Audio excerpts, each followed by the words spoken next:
So much to dig into from this Yeah. game. I want to start with just the Niners defense because I don't think Dak played well, but I think today was just a reminder of how terrifying they can be and just how much ground they can cover. You know, just how much space gets condensed when you play against them and you don't really have a field stretcher, which the Cowboys don't do. And when you have to play in that compressed space, how difficult it becomes to do it. And I think we saw that over and over again tonight. I mean, I just thought that the Niners back seven in zone coverage, because the pass rush didn't take over this game.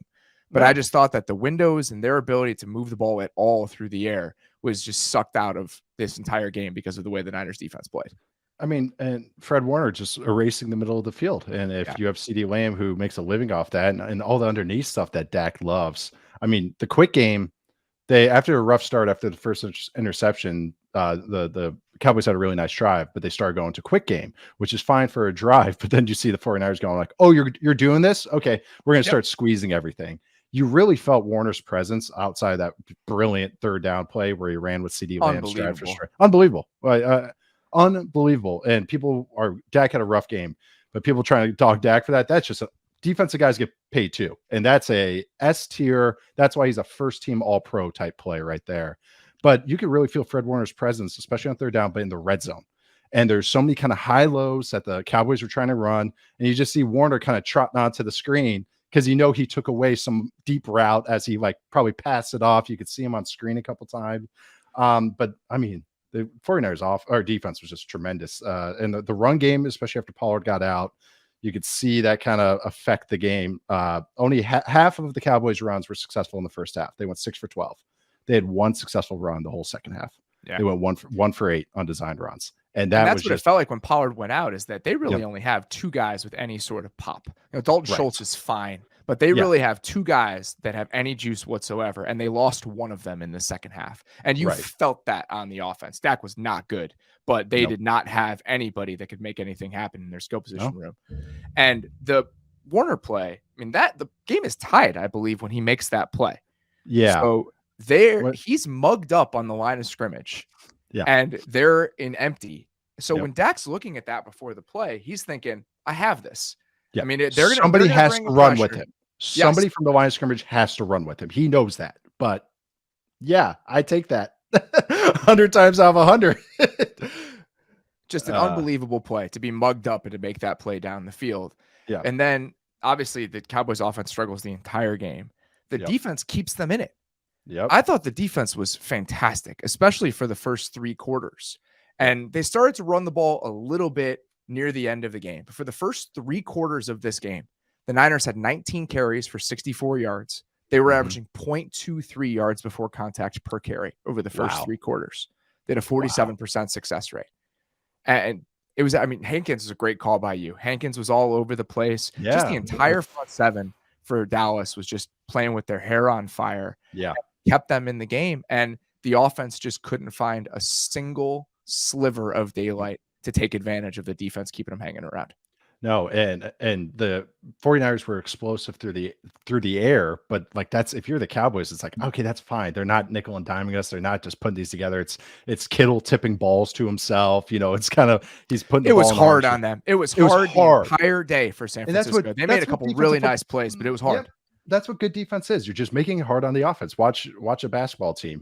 A good defense. The guys Kobe still makes his shots, but you try and make him go 12 for 30. I noticed that with the Cowboys, they're trying, especially when Pollard was in, they're trying some change-ups. Like they did a toss wineback play, and then they had Dak. They had some QB read plays that Dak only kept one of them, but there's some others that he handed it off. And those were the change-ups, and those were the plays working.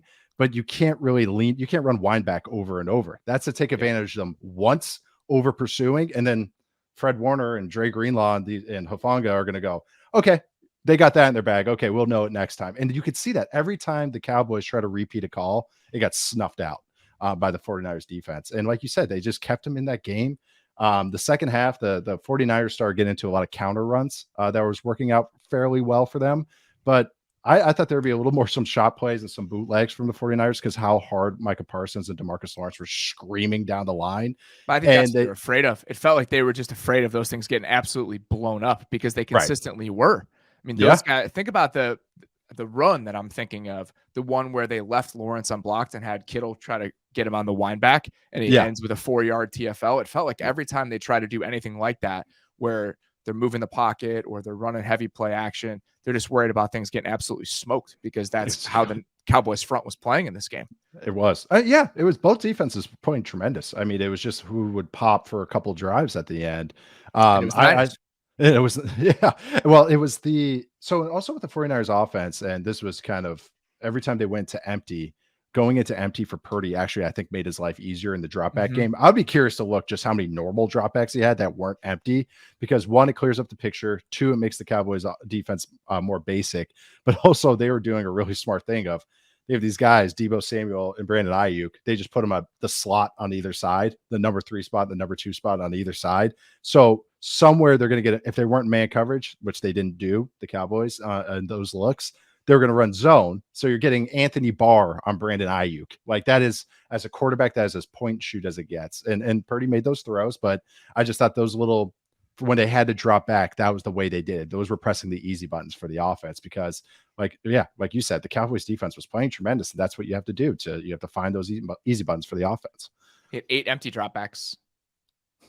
So 25, not empty dropbacks. No, so play action.